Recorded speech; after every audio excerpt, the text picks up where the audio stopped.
Bom dia, crianças! Hoje nós vamos iniciar nossa aula de história falando sobre as entradas e bandeiras.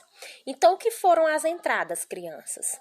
Foram as expedições que eram organizadas pelo governo de Portugal e eles tinham um objetivo que era penetrar e conhecer o interior do Brasil.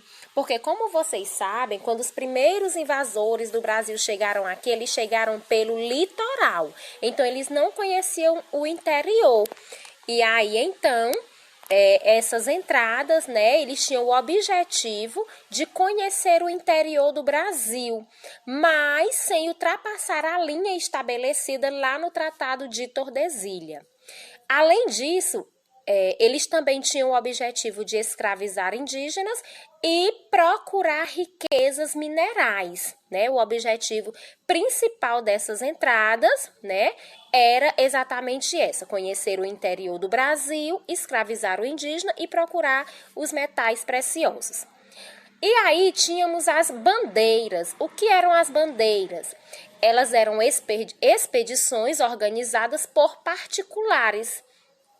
E os fazendeiros e comerciantes, né? Fazendeiros, comerciantes e aventureiros pagavam todas as despesas da viagem e também das expedições.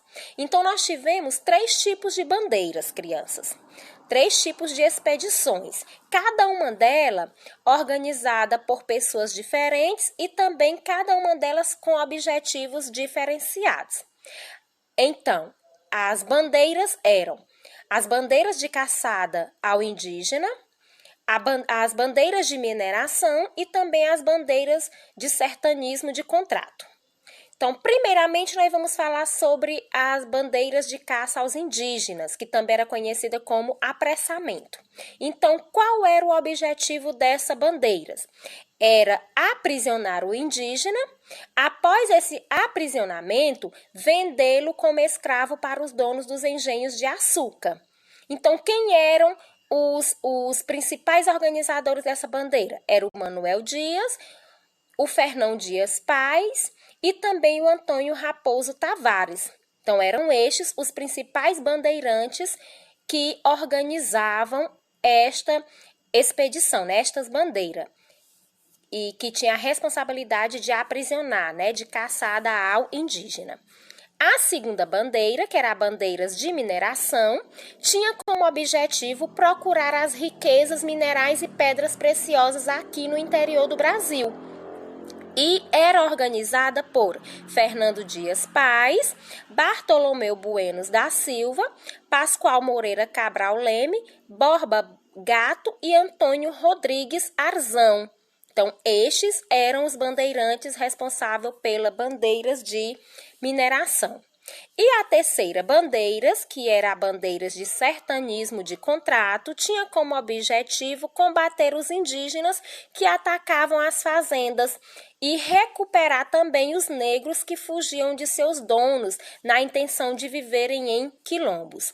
Quem eram os bandeirantes responsáveis pelo sertanismo de contrato?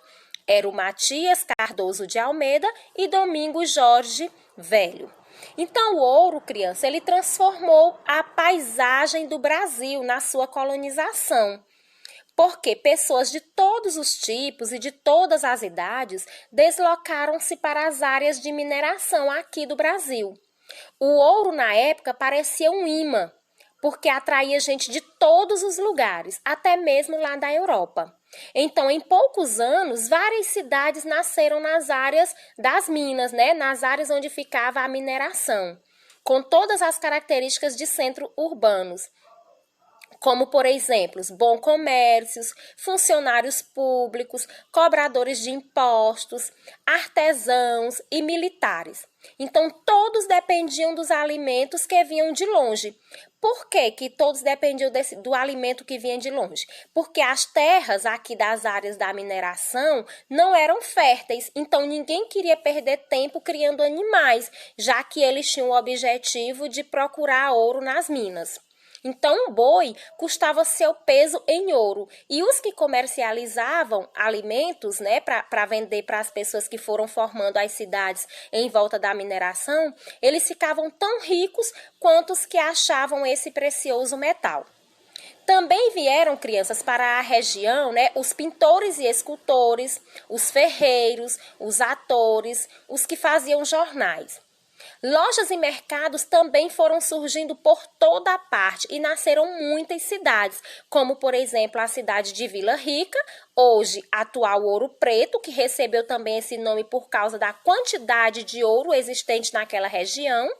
Também surgiu a cidade de Sabará e Mariana. Então, elas possuíam ruas largas e calçadas com pedras, prédios altos e bem ornados. Também foram criadas igrejas com altares folheados a ouro. Então, crianças, vocês começaram a ver, né, a partir desse conteúdo, como foi surgindo as primeiras cidades aqui no Brasil.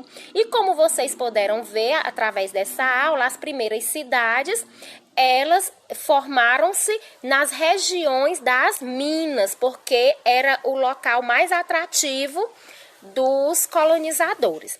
Esta era a nossa aula. Até a próxima aula de história. Tchau, tchau, crianças.